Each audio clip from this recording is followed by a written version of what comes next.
نوی کور نوی ژوند.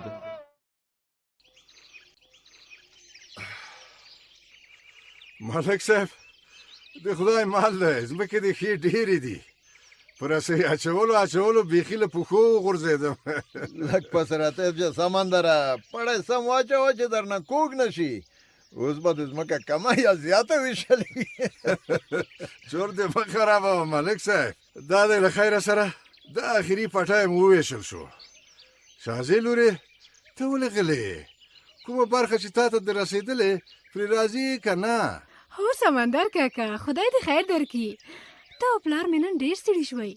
لږ پس راته شه، دا دی هم خپله برخه لورې. خدای دې وکړي چې درپسې بختوره شي او له ډېرو ستونزو خلاصه شي.